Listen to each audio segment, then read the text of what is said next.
Spherical mirror के बारे में पढ़ेंगे। अभी तक हम लोगों ने प्लेन मिरर के बारे में और उसके कैरेक्टरिस्टिक्स के बारे में स्टडी किया था। अब हम लोग स्फेरिकल मिरर के बारे में पढ़ेंगे। ठीक है, तो सबसे पहले समझ लेते हैं कि स्फेरिकल मिरर होता क्या है। देखिए, स्फेरिकल मिरर किसी हॉलो स्फेयर, है ना, कांच के किसी हॉलो स्फेयर का, खोखले गोले का, है ना, एक भाग होता है जिसका एक सरफेस जो है वो पेंट किया गया रहता है ताकि लाइट जो है उसको रिफ्रैक्ट ना कर सके, मतलब लाइट उससे होकर पार ना हो जाए। इसलिए एक सरफेस को कलर कर दिया जाता है और दूसरा सरफेस जो है वो रिफ्लेक्टिंग सरफेस का काम करता है। जैसे ये आपके पास एक स्फेयर है, ये एक हॉलो स्फेयर है, तो कट कर दिए हम लोग। अब कट करने के कारण हम लोगों को एक पार्ट ऐसा मिल गया। इसका एक पार्ट या तो अंदर की तरफ या फिर बाहर की तरफ हम लोग कलर कर देते हैं, जिससे ये दूसरा सरफेस जो है वो रिफ्लेक्टिंग सरफेस का काम करने लगता है। मतलब लाइट अगर इस पे पड़ता है तो पड़ने के बाद लाइट रिफ्लेक्ट हो जाता है, उसी मीडियम में अपना डायरेक्शन चेंज करके मूव करने लगता है। तो आज हम लोग स्फेरिकल मिरर के बारे में पढ़ेंगे। तो स्फेरिकल मिरर को हम लोग ऐसे डिफाइन कर सकते हैं। सबसे पहले स्फेरिकल मिरर को हम लोग डिफाइन करते हैं।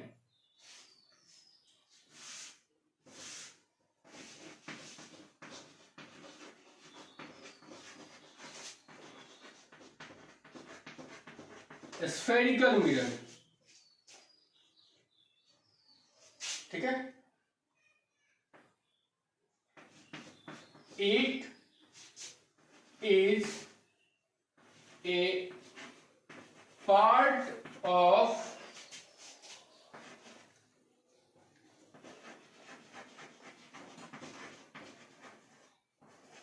Transparent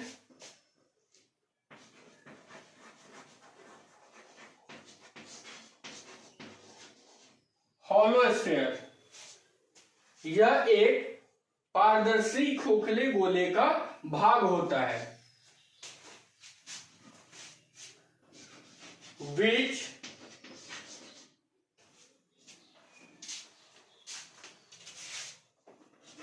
one surface is colored and others acts as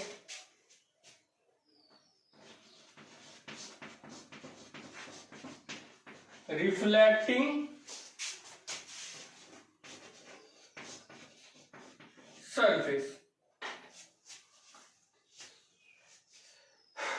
तो गोलीय दर्पण, स्फेरिकल मिरर मतलब क्या होगा, गोलीय दर्पण। गोलीय दर्पण एक पारदर्शी खोखले गोले का भाग होता है जिसका एक सतह जो है वो कलर किया गया रहता है और दूसरा सतह जो है वह परावर्तक सतह का कार्य करता है। जैसे आप देखिए खोखला गोला है, यह एक खोखला गोला है। अब इसको हम लोग काट दिए, तो काटने के बाद हम कलर या तो इस तरफ कर सकते हैं या इस तरफ कर सकते हैं।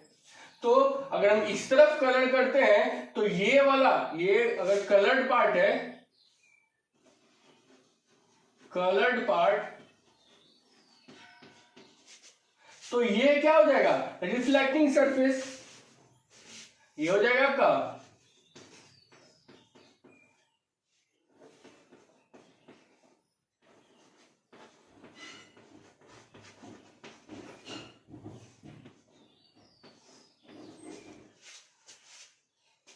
मतलब ये रंगा हुआ भाग, कलई किया हुआ भाग है, तो ये परावर्तक सतह हो जाएगा। दूसरा पार्ट क्या हो जाएगा, परावर्तक सतह हो जाएगा। अब देखिए स्फेरिकल मिरर दो प्रकार का हो सकता है। एक जो है आपका डाइवर्ज करेगा रे को और दूसरा कन्वर्ज करेगा। जैसे हम इस मिरर को लेते हैं, तो इस मिरर को अगर हम लोग लेते हैं तो कोई पैरेलल रे आ रहा है, तो पैरेलल रे इस सरफेस से टकराने के बाद क्या हो जाएगा, डाइवर्ज हो जाएगा, मतलब फैल जाएगा। ये क्या हो जाएगा, फैल जाएगा। और या तो वो कन्वर्जिंग नेचर का हो सकता है, अगर ये ऐसा है, ये वाला पार्ट इसका कलर किया गया है, तो पैरेलल रे अगर आता है तो यहां पे कट जाएगा, मतलब कन्वर्ज हो जाएगा। तो ये किसी पॉइंट पे कन्वर्ट, तो ये जो स्फेरिकल मिरर है या तो डाइवर्जिंग नेचर का हो सकता है या कन्वर्जिंग नेचर का हो सकता है। ठीक है, तो डाइवर्जिंग नेचर का अगर रहता है, ठीक है, तो ये उभरा हुआ है, वेक्स सरफेस है, तो इसको कन्वेक्स बोलते हैं।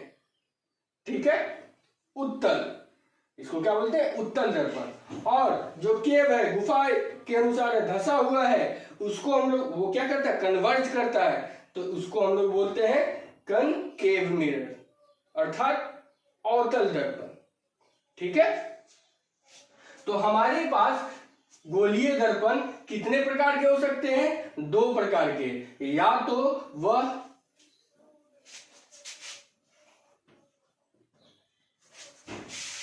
तो वह कन्वेक्स मिरर होंगे या वह कनकेव मिरर होंगे।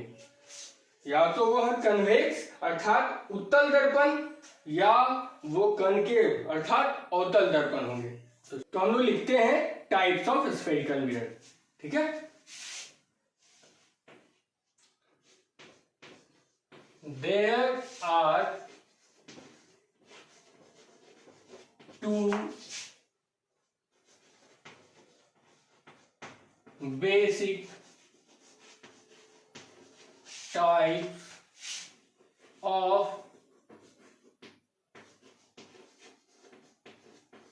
spherical गोलीय दर्पण के मुख्यतः 2 प्रकार होते हैं। कौन कौन से, तो पहला कनकेव मिरर, कनकेव मिरर, अवतल दर्पण, इसको हम लोग कन्वर्जिंग मिरर भी बोलते हैं। तो और देखिए कनकेव मिरर क्या होता है,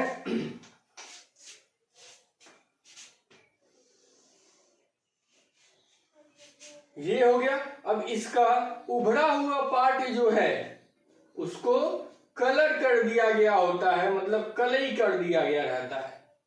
और ये धंसा हुआ जो भाग है वह परावर्तक सतह का कार्य करता है। ये हो गया आपका कलर्ड, और ये हो जाता है आपका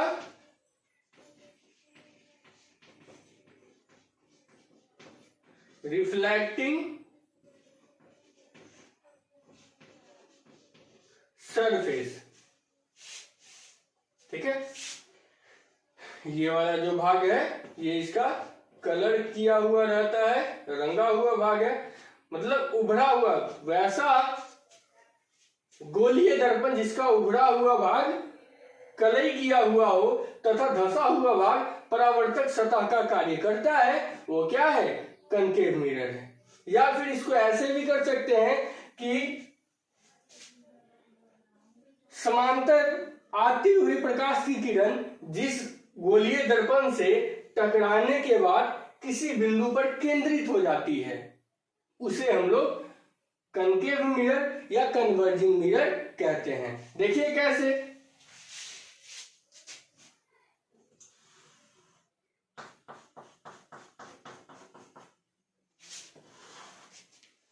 ये दोनों समांतर प्रकाश की किरण है, जा रही है, दोनों आगे किसी एक बिंदु पर परावर्तन के बाद केंद्रित हो गया कि नहीं हो गया, तो इसलिए इसको हम लोग क्या बोलेंगे, कनकेव मिरर बोलेंगे। तो इसको हम लोग लिख लेते हैं, the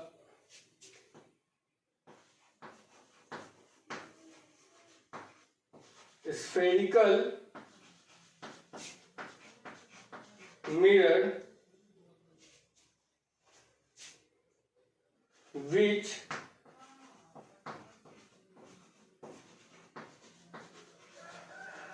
converts the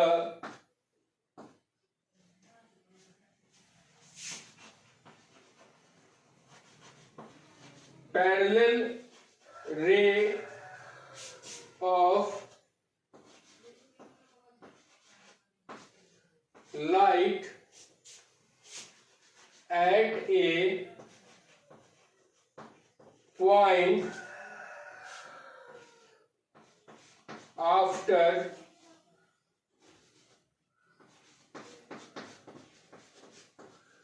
reflection is called concave mirror, और इसी गुण के कारण इसको कन्वर्जिंग मिरर भी बोलते हैं। और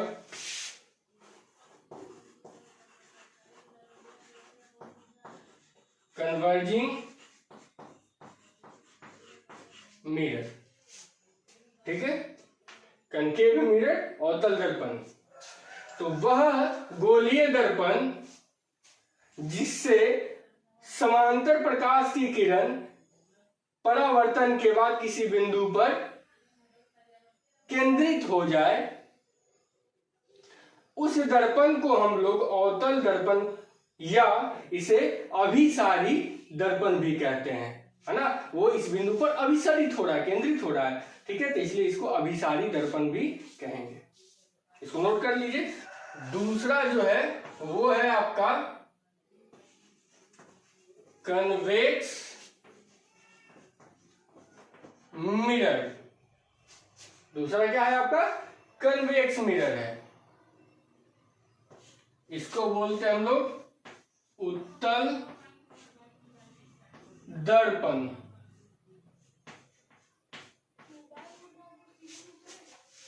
देखिए उत्तल दर्पण जो है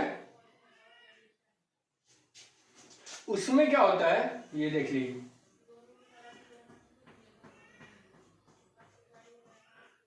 उत्तल दर्पण में धंसा हुआ जो भाग होता है वह कलर किया हुआ रहता है, कलर किया हुआ रहता है, और ये उभरा हुआ जो भाग है वह परावर्तक सतह का कार्य करता है, ठीक है।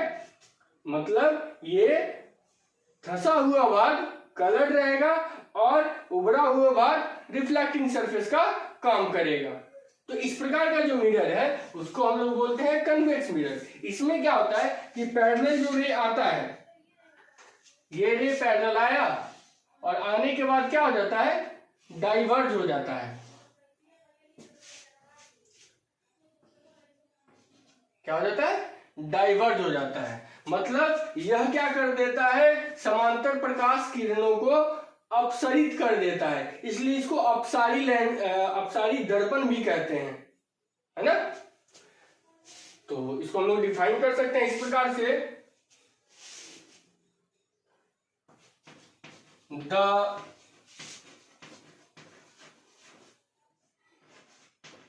spherical mirror which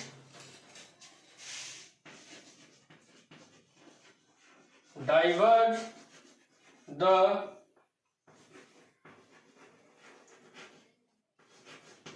parallel rays falling on it after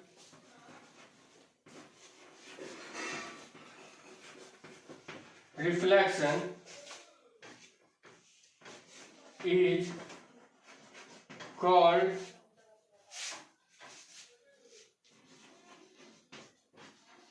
convex mirror और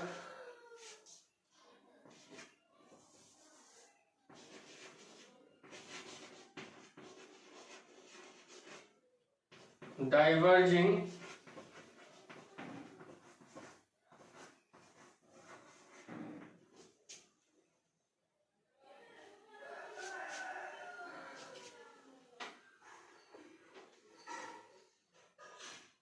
ठीक है।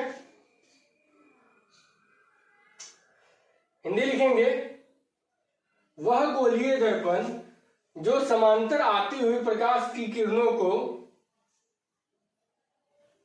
अपसरित कर देता है उसे उत्तल दर्पण या अपसारी दर्पण कहते हैं। ठीक है, यहां पर देखिए ये जो रे आ रहा है ये टकराने के बाद फैल जा रहा है ना। तो जब ही जो दर्पण समांतर आती हुई प्रकाश की किरणों को फैला देता है उसको हम लोग बोलेंगे कन्वेक्स मिरर, है ना। अब हम लोग देखते हैं कुछ इंपॉर्टेंट टर्म, सारे मिरर में ये जितने भी स्फेरिकल मिरर है इसमें क्या क्या कौन कौन सा टर्म यूज होता है उन सब टर्म्स को हम लोग देखेंगे। चलिए, स्फेरिकल मिरर में यूज होने वाले जितने भी टर्म्स हैं उन सब को हम लोग बारी बारी से देखते हैं। ठीक है, अभी हम लोग क्या किए हैं, एक कनकेव मिरर लिए हैं और उसमें इमेज के फॉर्मेशन का डायग्राम बनाए हैं। ठीक है, इस सब के डायग्राम के बारे में हम लोग बाद में पढ़ेंगे। फिलहाल अभी जितने भी टर्म्स हम लोगों को आगे मिलने वाले हैं उन सभी को पढ़ने के लिए ये डायग्राम बना लिए हैं और इससे संबंधित जितने भी पॉइंट्स हैं सबको इधर लिख दिए। तो सबसे पहले ये एक कनकेव मिरर है, अवतल दर्पण है। तो अवतल दर्पण में सबसे पहले एक बिंदु हम लोगों को दिखाई दे रहा है जो कि इस दर्पण के बीचों बीच है और उसको हम लोग बोलते हैं ध्रुव। उसको हम लोग क्या बोलते हैं, ध्रुव। तो किसी दर्पण का ध्रुव क्या हो जाएगा, तो mid point of the mirror क्या हो जाएगा, ध्रुव हो जाएगा। अच्छा, इस मिड पॉइंट से गुजरने वाली देखिए एक रेखा जो है इस मिड पॉइंट को होकर गुजर जा रही है कि नहीं आगे की तरफ, तो इसको हम लोग बोलते हैं मेन एक्सिस या प्रिंसिपल एक्सिस, मुख्य अक्ष या प्रधान अक्ष। ये जो लाइन होता है ये इमेजिनरी होता है, काल्पनिक रेखा होता है, वास्तविक नहीं होता, ये काल्पनिक रेखा होता है, हम लोग खुद से लेते हैं। जो हम लोग ऐसा मानते हैं कि एक प्रकाश की किरण जो है एक रेफरेंस पॉइंट है, ये है क्या, रेफरेंस पॉइंट, है ना, जो कि ध्रुव से होकर गुजर रही है। तो इस रेखा को हम लोग क्या मान लेते हैं, मुख्य अक्ष या प्रधान अक्ष। उसके बाद तब है सी। सी क्या है, सेंटर ऑफ कर्वेचर, वक्रता केंद्र, है ना, वक्रता केंद्र। तो वक्रता केंद्र को समझिए कि यह गोलीय दर्पण किसी ना किसी खोखले गोले का भाग होगा, किसी ना किसी खोखले गोले का भाग होगा। तो इसको हम लोग इस प्रकार से डिफाइन कर सकते हैं कि सेंटर ऑफ कर्वेचर, वक्रता केंद्र क्या है, तो गोलीय दर्पण किसी ना किसी खोखले गोले का भाग होता है। उस खोखले गोले के केंद्र को ही हम लोग सेंटर ऑफ कर्वेचर या वक्रता केंद्र कहते हैं। ये क्या होता है, बीचों बीच होता है। उसके बाद इस सेंटर ऑफ कर्वेचर से लेकर पोल के बीच की दूरी को हम लोग क्या किसी से डिनोट करते हैं, आर से डिनोट करते हैं। ये आर क्या है, रेडियस ऑफ कर्वेचर, वक्रता त्रिज्या। इस केंद्र से पोल के बीच की दूरी को हम लोग क्या बोलते हैं, ध्रुव के बीच की दूरी को हम लोग बोलते हैं वक्रता त्रिज्या। तब दूसरा पॉइंट आता है फोकस या प्रिंसिपल फोकस। तो देखिए इसको दो प्रकार से हम लोग डिफाइन कर सकते हैं। एक कि मुख्य अक्ष के समांतर आने वाली प्रकाश की किरण दर्पण से परावर्तन के बाद जिस बिंदु पर कटती है या कटती हुई प्रतीत होती है, क्योंकि एक और मिरर है, वहां पे कटती नहीं, वहां पे कटती हुई प्रतीत होती है। मुख्य अक्ष के जिस बिंदु पर कटती है या कटती हुई प्रतीत होती है, उस बिंदु को हम लोग फोकस या प्रिंसिपल फोकस या मुख्य फोकस कहते हैं। और इसका दूसरा डिफिनीशन हो जाएगा कि देख लीजिए, अनंत पर अगर हम वस्तु रखते हैं, चाहे वो कोई भी मिरर हो, चाहे वो कनकेव मिरर हो या कन्वेक्स मिरर हो, उत्तल दर्पण हो या अवतल दर्पण हो, दोनों दर्पण में यदि वस्तु को अनंत पे रखा जाए तो उसका प्रतिबिंब जिस बिंदु पर बनता है उस बिंदु को हम लोग, उस इमेज पॉइंट को हम लोग फोकस कहते हैं, है ना। हर स्थिति में वो फोकस पर ही बनेगा। तो इसको हम लोग इस प्रकार से भी देख सकते हैं कि किसी गोलीय दर्पण के सामने वस्तु को अनंत पर रखा जाए तो उस वस्तु का प्रतिबिंब वाला बिंदु जो होगा मुख्य अक्ष पर, वो प्रिंसिपल फोकस कहलाएगा। अब जो है फोकस और ध्रुव के बीच की दूरी को हम लोग फोकस दूरी कहते हैं, उसको स्मॉल f से डिनोट करते हैं, फोकल लेंथ, ठीक है। अच्छा, एम से एम डैश की दूरी, इसको हम लोग बोलते हैं अपार्चर, द्वारक। उसको क्या बोलते हैं हम लोग? अपार्चर या द्वारक। द्वारक क्या होता है? तो वह पूरा का पूरा क्षेत्र, है ना, वह पूरा का पूरा क्षेत्र जहां तक प्रकाश दर्पण पर आपतित हो सकता है। अगर प्रकाश यहाँ पे है तो ये आपतित होगा, दर्पण पे नहीं होगा। अगर यहाँ पे है तो यहाँ तक आपतित हो सकता है और यहाँ से वो रिफ्लेक्ट कर सकता है, यहाँ से वो रिफ्लेक्ट कर सकता है। तो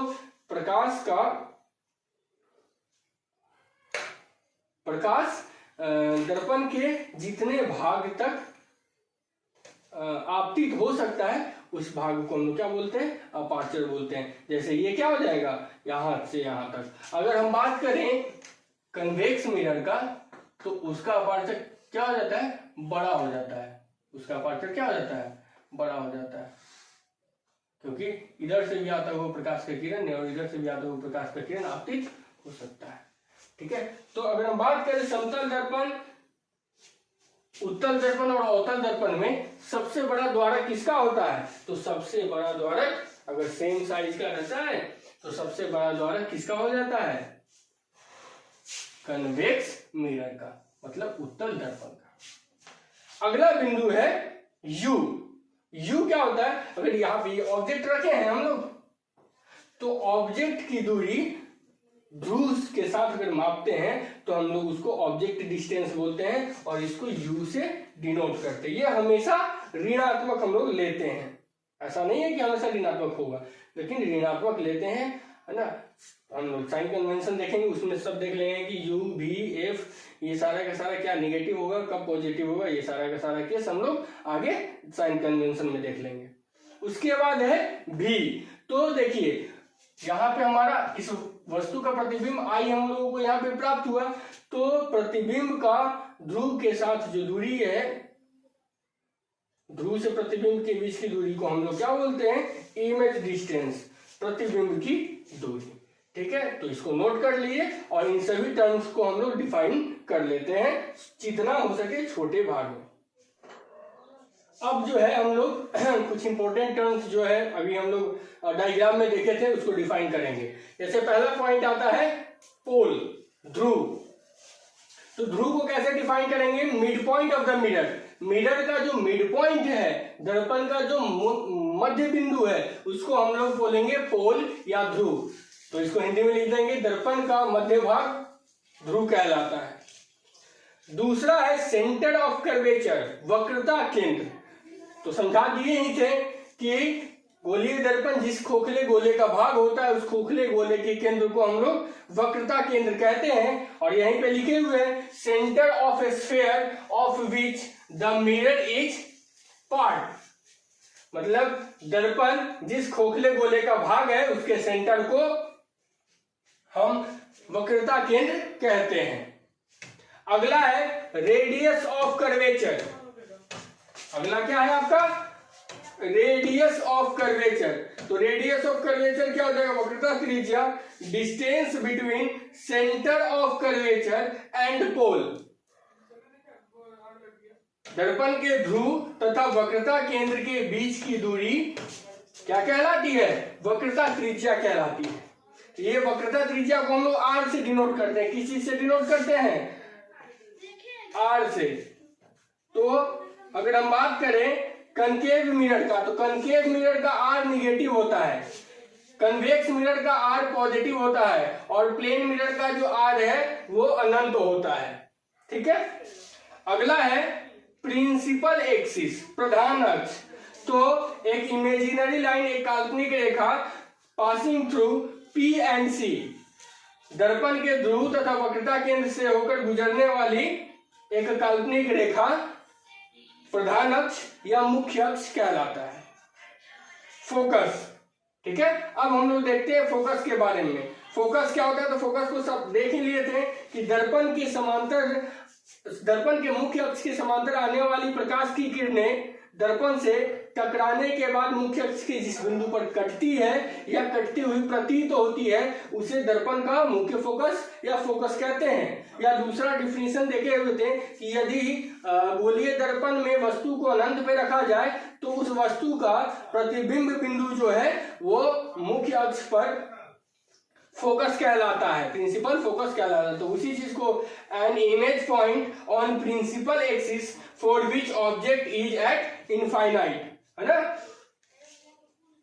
मुख्य अक्ष पर प्रतिबिंब बिंदु जिसके लिए वस्तु अनंत पर हो, ठीक है, उसको हम लोग क्या बोलेंगे, फोकस बोलेंगे। अगला जो है हम लोग देखते हैं फोकल लेंथ, फोकस दूरी। तो दर्पण के ध्रुव तथा मुख्य फोकस के बीच की दूरी क्या कहलाती है, फोकल लेंथ, और इसको स्मॉल एफ से डिनोट करते हैं, फिगर में हम लोग देखे हुए हैं। उसके बाद है अपार्चर, ठीक है, द्वारक। तो जितने मतलब कि कोई भी दर्पण का जो कुल क्षेत्र जो है ना, जितना जो जिस लंबाई तक प्रकाश उस पर आपतित हो सकता है उसको हम लोग बोलेंगे उसको हम लोग अपार्चर बोलेंगे, द्वारक, ठीक है। तो उसी को देख लेते हैं, इफेक्टिव डायमीटर ऑफ, है ना, प्रभावी diameter Vyas of light reflecting area. दर्पण के जिस क्षेत्र पर प्रकाश आपतित तो होता है ना, उसका प्रभावी जो व्यास है उसको हम लोग क्या बोलेंगे, अपार्चर बोलेंगे। तो ये देखिए लाइट की इंटेंसिटी जो है वो रिफ्लेक्टिंग सरफेस का एरिया पे निर्भर करता है। मतलब प्रकाश की तीव्रता जो है दर्पण के परावर्तक सतह के क्षेत्रफल पर निर्भर करता है, और ये परावर्तक सतह का क्षेत्रफल जो है अपार्चर के स्क्वायर, द्वारक के वर्ग के समानुपाती होता है, ठीक है। अब हम लोग देखेंगे दर्पण के पावर के बारे में, दर्पण के क्षमता के बारे में। तो कन्वर्जिंग और डाइवर्जिंग एबिलिटी ऑफ मिरर, है ना, किसी भी दर्पण का उसके मतलब प्रकाश की किरण को अभिसरित या अपसारित करने की क्षमता जो होती है उसके प्रकाशीय क्षमता कहलाती है।